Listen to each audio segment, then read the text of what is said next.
is your astrology quickie in a minute. And I knew there was a reason I was afraid to look at the March horoscope.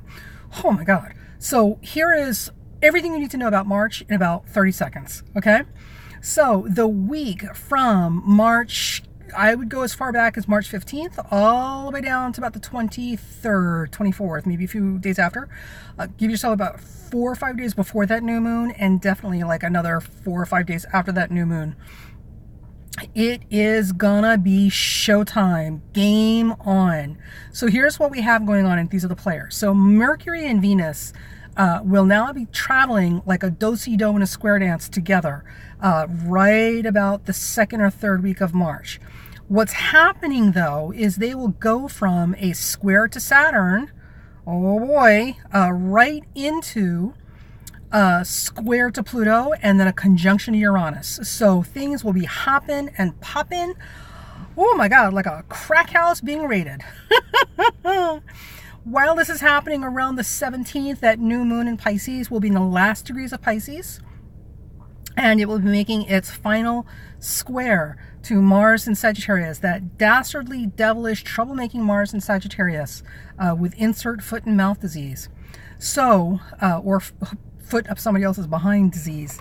And what's happening is, the new moon is in the last degrees of Pisces, so as it is changing signs, it will switch signs and go into Aries immediately following that. Mars will also be simultaneously changing signs, which will not help, because as soon as the moon goes into Aries, it will be joining the tango that Mercury and Venus just had with Saturn. So when Mercury and Venus get done getting their behinds kicked by Saturn, which comes along and says, oh no you don't, you will play by the rules. And then they get into their little kerfluffle with Pluto and then Uranus, which will definitely pull the rug out from underneath a few folks. Right about that time, the moon will be going into square with Saturn. I'm putting the finishing touches on that you're about to get spanked cake. So it's your birthday, and somebody's definitely getting birthday spankings. So the way to survive this for the next few weeks, one, be gentle, be diplomatic, understand that there are people who are literally going to be on edge and in new and unusual ways you never thought possible. So those of you who are big fans of using the word karma, oh, karma's being served on a serving plate.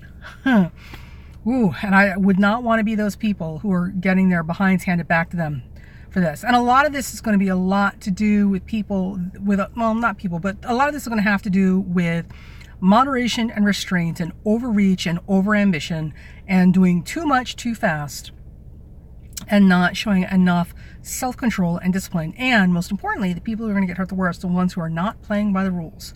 So if this is you, I got nothing for you. I got nothing for you, except maybe you should set some money aside for a bail bondsman and a divorce lawyer. For the rest of you, just you want to stay out of harm's way by understanding that some people are going to be a lot more wound up and stressed out, and not telling you why, because their behinds are on the line now. And nobody wants to own up to their wrongdoing.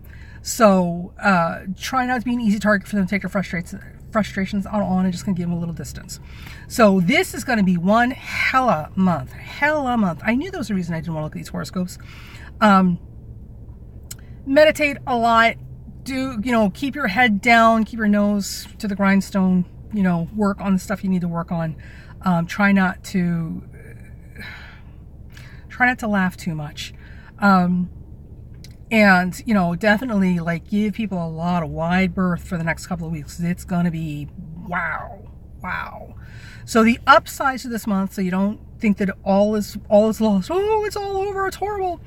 The upsides to this month is that things are going to finally start moving. So people have been feeling like they've been in a fog, and a lot of it has been manifesting as just feeling a general feeling of physical malaise, just like, oh my God, sort of thing, and not being quite able to get their thoughts together or move forward or make any type of meaningful steps in the right direction.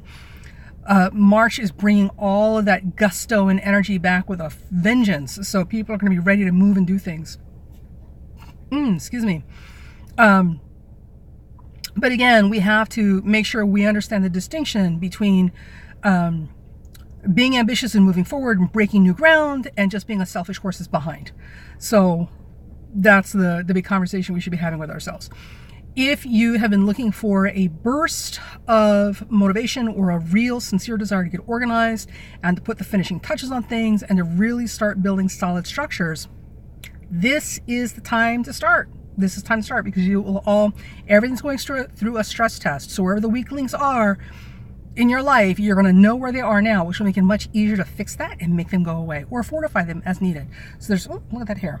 So there's a lot of good stuff that's coming out of this month, and a lot of it has to do with building stronger structures, that are sturdier and on more solid ground. Okay, so remember, things built in haste often make waste. So if you're finding yourself being slowed down, dragged back, or forced to redo some stuff, it is literally for your betterment. It really is, because you don't want to build a house so fast that you got crappy foundations that it's standing on, because the house will just collapse at some point, and probably with you in it. And that's nobody's idea of a good time. So hang in there. Second half of March, woo! The Ides of March are going to be kicking. But we'll get through it. So mind your P's and Q's and make sure you are playing by the rules and on the up and up with stuff. And if you're not, well, like I said, make sure you set some money aside for a bail bondsman and a divorce lawyer. Just saying. All right, so that's your March horoscope in a minute. See you guys later. Bye.